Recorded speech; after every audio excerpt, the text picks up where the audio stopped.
Dodge City and in the territory on west, there's just one way to handle the killers and the spoilers, and that's with a U.S. Marshal and the smell of Gunsmoke.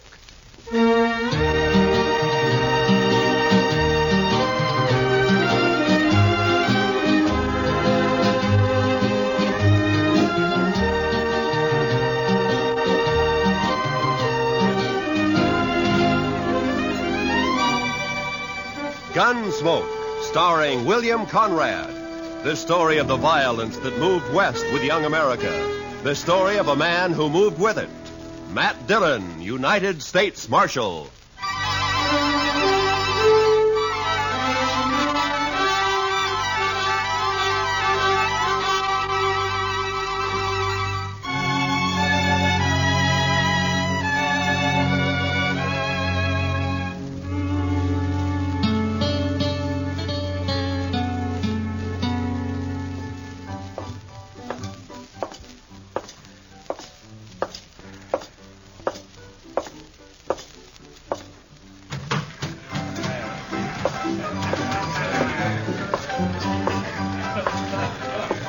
Welcome to the Cherokee Palace, Marshal.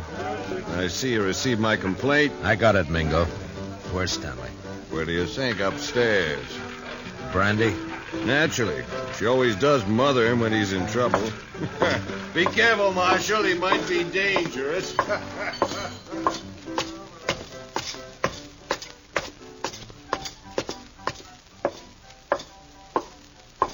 Well, Marshal, you got a sweet word for Dixie? Yeah. Move. Oh, it's not very sweet. It was to the point. Say hello to Jim for me, huh?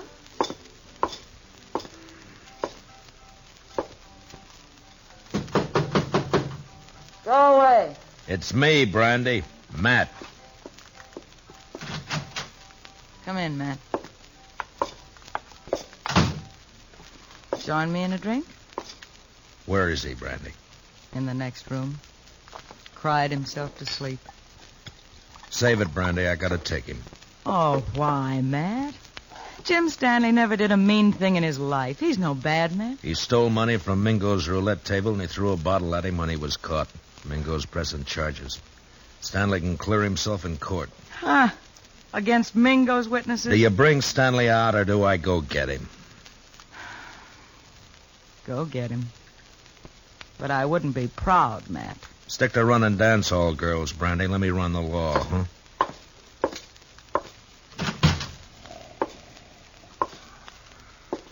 Stanley? Stanley!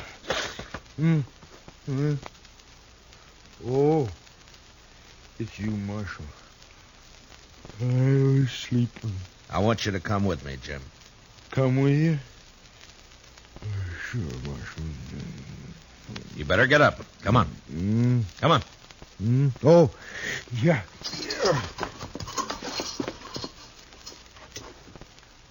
Oh, where are we going, Marshal? Would you like to visit my ranch? I got a new colt. The prettiest little sorrel you ever saw. Jim? What? We're going to jail.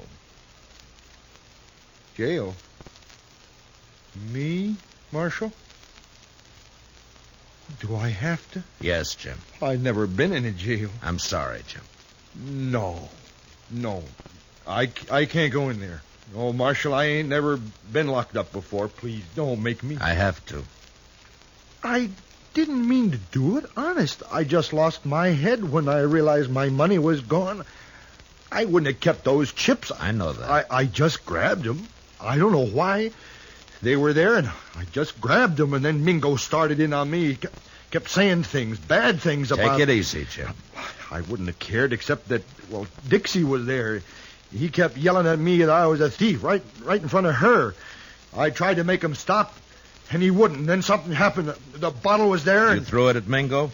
No, I just threw it, Marshal. I was crazy. I didn't mean to hurt nobody. I believe you, Jim. Marshal, will you ask Dixie to come and see me later? Yeah, sure, I'll ask her. Thanks. I just want to tell her not to blame Mingo for all this. She might say something or give up her job. Don't worry, Jim. I don't think Dixie's going to give up anything.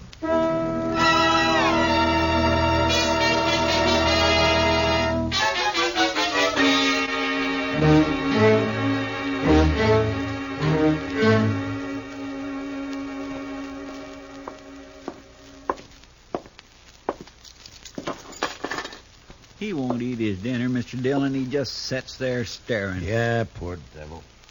He won't really be convicted, will he? Well, I hope not, Chester. Mingo's the one who ought to be in jail.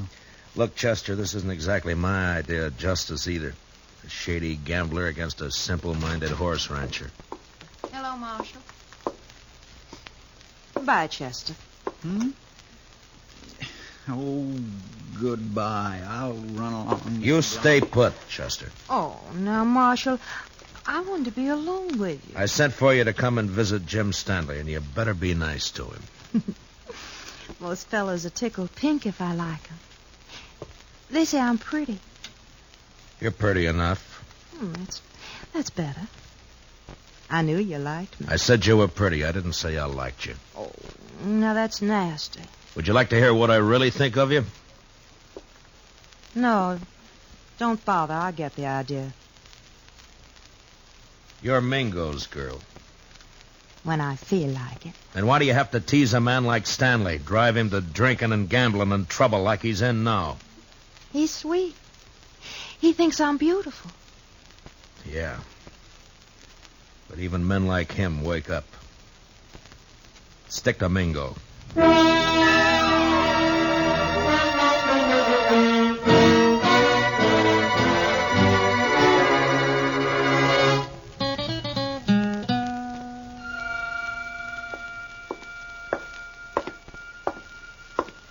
Hello, Marshal.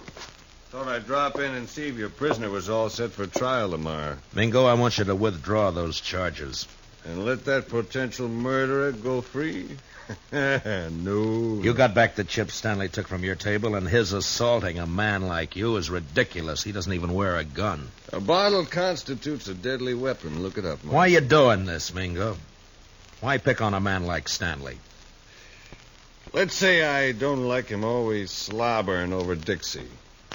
She's private property. For that greedy little vixen, you'd send Stanley to prison knowing that it'll probably crack his mind completely? That's his problem.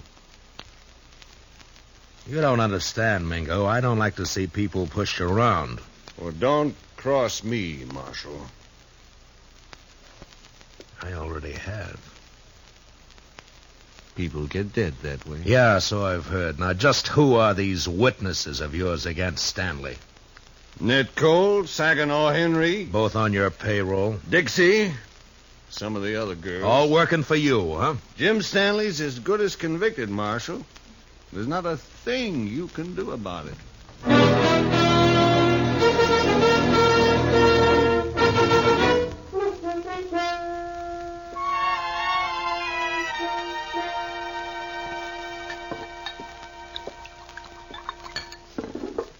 Here, man. Drink this. Thanks, Brandy. You know, all you need to do is stop fighting yourself, Matt. You're mixed up. That's sure true, Brandy. You know, it's funny when it's something you can fight with your fists and your guns, it's easy, but how do you fight a deal like this? You gotta clear Jim somehow. With those witnesses against him, Jim can't win in court. Technically, he's a criminal. Oh, criminal, my foot. He admits the crimes. The judge will have to sentence him to at least a minimum jail term. We know there are witnesses who can prove he's innocent. Now, a smart man would find a way to make him talk. I've been thinking about it. Well, I'll tell Jim you were asking after him. I think he'd like that. He's Dixie's. I had me a man once, Matt. I traded him for a bottle of brandy. I paid a stiff price for my name. You're not through yet, Brandy. Oh, sure. I play mother to everybody. Take everybody's troubles on my shoulders. Help salve my conscience. Don't ever hurt a person, Matt. You never get through paying for it. Well, I better be going. Where? To try to get some of those witnesses to talk.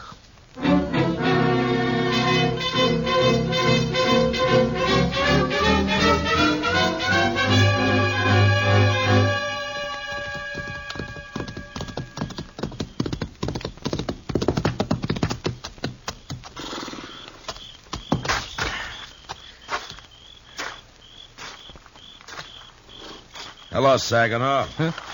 Oh, it's you. I've been looking for you. Then you've been looking for trouble. Well, you're beginning to sound like your boss, Mingo. It's late. What do you want? I want to read you something from this book. What book? This law book. Oh, so? First law I see says that anyone giving a drink to an Indian is liable to fine up to $500. I saw you buy an Indian Pete a drink only last week.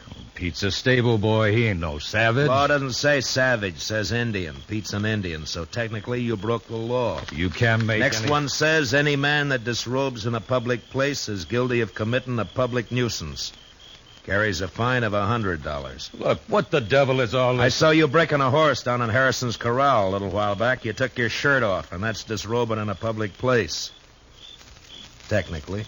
You can't get away with this, Dillon. How much you make a month, Saginaw? 50, 75. Uh-huh.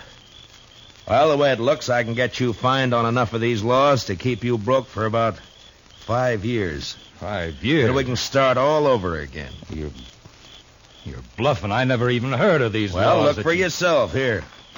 If you witnesses are going to send Jim Stanley to jail on a technicality, then a lot of you are going to jail the same way.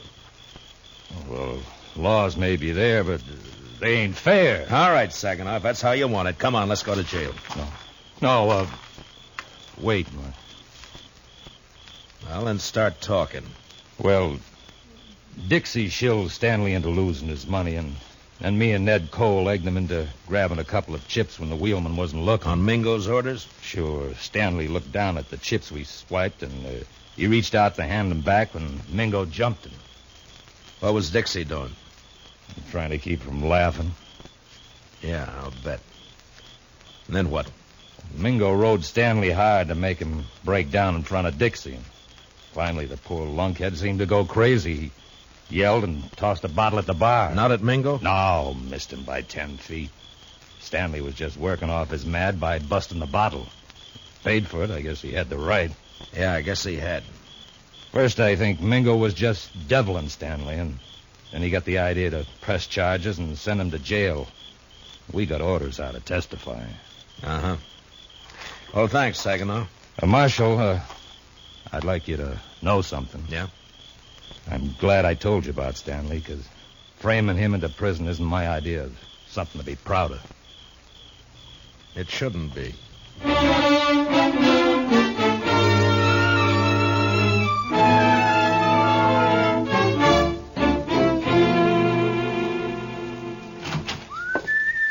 Ah, good evening, Chester. My, what are you so happy about, Mr. Dillon? Everything, Chester, everything. Is it about Jim Stanley? It is about Jim Stanley. He's going to clear himself in court tomorrow. Come on, let's go tell him. Well, gracious, that is good news. He couldn't have taken much more of being locked up. I know. Hey, Jim, wake up. We're going to bring... Jim. Mr. Dillon, he's gone. Both window bars are cut. Yeah. And here's what cut him. A hacksaw blade. And look yonder, there's another. Oh, that fool. Why couldn't he have waited one more day and he'd have been free? Jim Stanley didn't have those hacksaw blades on him, Mr. Dillon. I know. I searched him good. You searched Dixie good? Hmm? Oh, mercy, no, Mr. Dillon. She's a girl. He didn't have any other visitors. No, sir. Mingo's going to be awful mad when he finds out his girl helped Jim Stanley get away. Come on. You going to arrest Dixie, Mr. Dillon? I don't know, Chester. First, I gotta find her.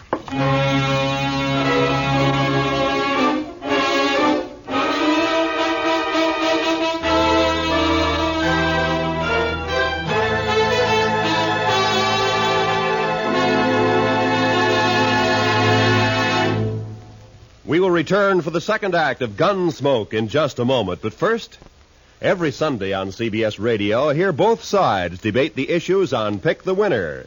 It's a program that brings in the top people from Democratic and Republican camps, standing their ground and delivering their views on the biggest questions of the campaign.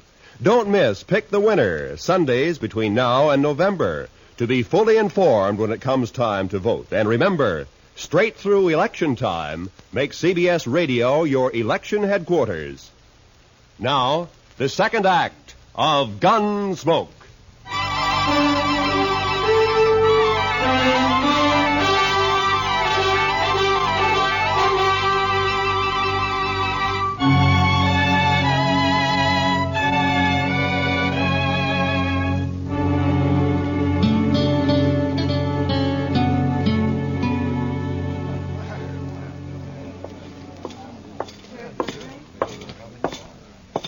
Kind of late, aren't you, Marshal? Where's Dixie, Mingo?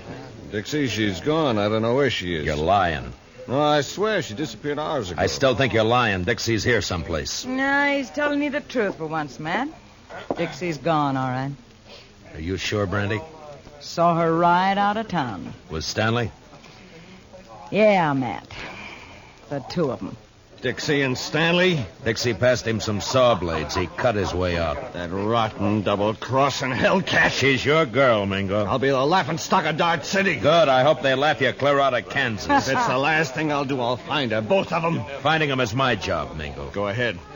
But you better beat me to them, or you'll be arresting them dead.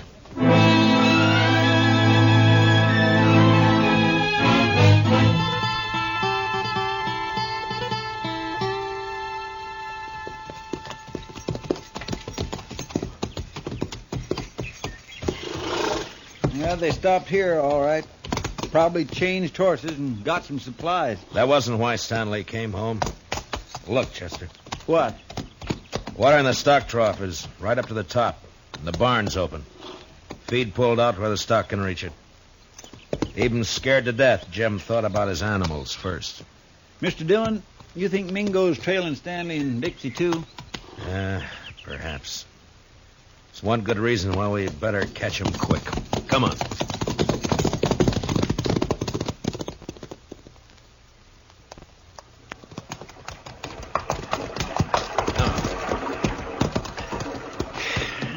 Still no sign.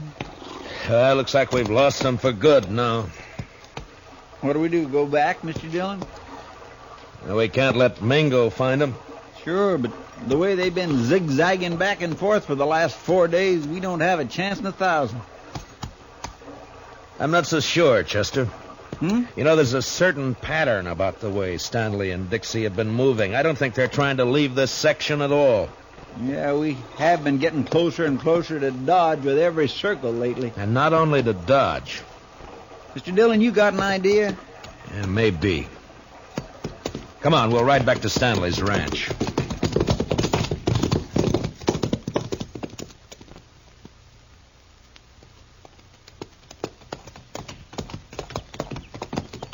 You think they came back here? I will soon find out. But from what we saw here before, I'll bet Stanley's not the kind to stay away from his ranch for very long. Hit the dirt, Chester. Behind the trough. Yeah. It's Jim Stanley. There's his horse. Yeah. All right, keep your eyes open. Stanley!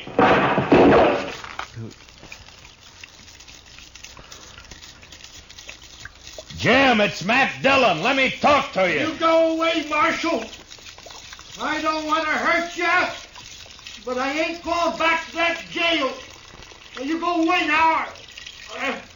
I'll kill you. Jim, listen to me. I've got a witness. You better leave quick now. Please, Marshal. Mr. Dillon, I'm getting wet. That's better than getting shot. Keep your head down. Yes, sir. Sure is wet. Stanley's in a good position. Closest cover for us is the barn. That's across 50 yards of clearing. That's a long run. He could pick us off before we made 10 feet. Yeah. Jim, I'm not leaving until I've talked to you. Leave me alone, Marshal. Can't you leave me alone? I'm coming to talk to you, Jim. No! No, stay back!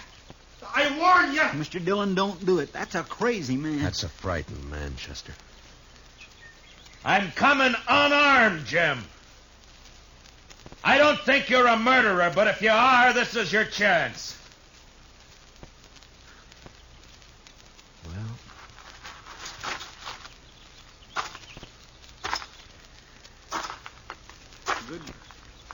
Good luck, Mr. Dillon. Mr. Dillon! Stanley's shot sliced across my side like a branding iron. It was all I could do to ignore my fear and keep going. But somehow I reached the ranch house alive. And I opened the door.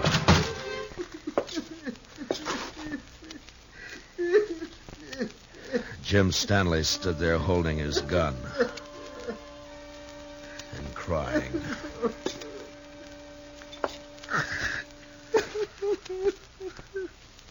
Jim? I didn't mean it. I didn't mean it. I was only trying to scare you. I'm not a killer.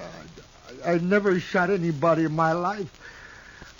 Honest, Marshal, I can't even shoot a rabbit. I know that, Jim. I'm afraid. I've always been afraid of things. I try to be like other people. It only seems to bring trouble. You can stop being afraid of the law and jail right now. That's all over with. You mean that, Marshal? Really? Really. But I shot you. Did you? I don't recall. Oh, but Mr. Dillon, shot hit your side. Right there. You see it? It's bleeding. Now, Jim, listen to me. You didn't shoot me. Oh. Well, all right, if you say so, Mr. Dillon. I say so. Here, I'll take that rifle. Now, let's go back to town and get this business settled, huh? You've been good to me, Marshal. Forget it, Jim. There is one thing, though. Dixie. Oh, she brought me hacksaw blades. I know that. She said you were going to hang me and that I had to escape. She kept saying it. Uh-huh, she was riding with you. Well, where is she now? Oh, she left me last night. I was glad. I was nearly wild listening to her talk about you and prison. I even swore I'd kill myself before I'd go back to jail. I'm glad you didn't mean it. Oh, I meant it at the time. Oh, I was sure scared. You feel better now? Oh, yeah. Yes, I know. Everything's just going to be fine.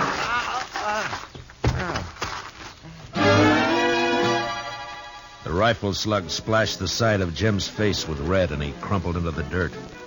From the water trough, Chester opened up and drew the fire of whoever was hiding in the hayloft of the barn. I could see a gun barrel poking out from the side of the hayloft. And I picked up Stanley's rifle.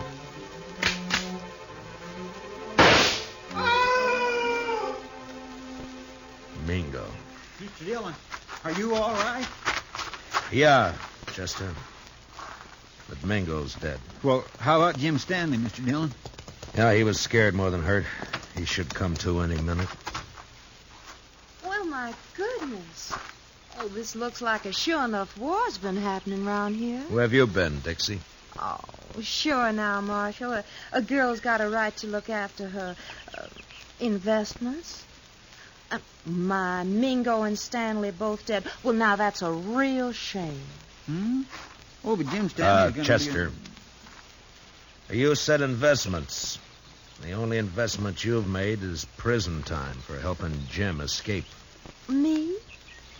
Well, how you going to prove anything, Marshal? With Jim dead. But he's... Chester, why don't you go look after the horses? But Mr. Dillon... Yes, sir. It's a right good thing because I'm going to be terribly busy, you know, taking care of poor Jim's ranch and money And, of course, the funeral and everything. Why should all that concern you, Dixie? Because I'm Jim Stanley's widow. What? I married him 3 days ago in this city. It was such a sweet wedding. Yeah, I'm sure it was. And now all I have left are some memories. And, of course, this little old ranch and Jim's money. Dixie, there's something you should know. Hmm? You also got a husband. Have you heard enough, Jim? Enough. Jim! When I saw you fall... You're sure bad, Dixie? Oh, Jim, you mustn't pay no mind to what I said. I was upset. Didn't I come back just to be with you? No good, Dixie. Jim's onto you now. Jim, are you going to let him talk to me like that? He's my friend. And I don't like you now, Dixie. Oh, it's too bad. I'm still your wife. Marshal, can she make that stick? Well, by law, you have to support her, Jim. Of course, it don't say how. Marshal, you stop putting ideas And, of course, she has to take care of your house for you, Jim. Clean it, do the chores, cook for you. Cook? Me? Cook for him? He can make you, Dixie. It's his right. All right or not, I'd like to see him try. He can do it, Dixie. Yeah? Well, they can't if I'm not here. And I'm leaving right now.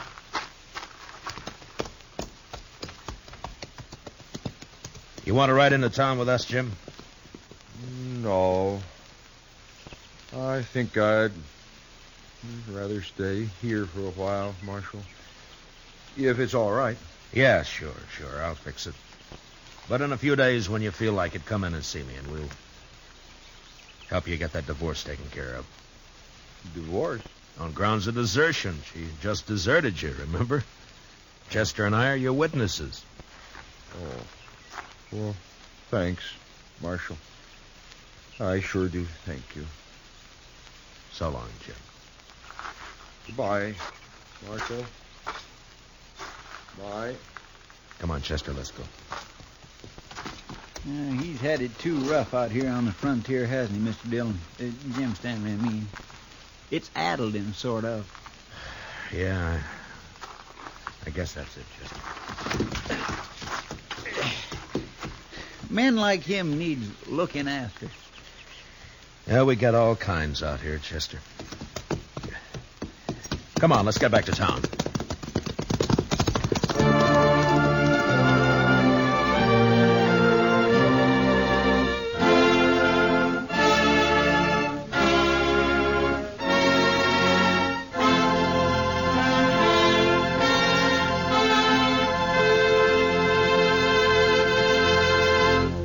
Gunsmoke, under the direction of Norman MacDonald, stars William Conrad as Matt Dillon, U.S. Marshal. Tonight's story was specially written for Gunsmoke by Herb Purdom, with music composed and conducted by Rex Corey.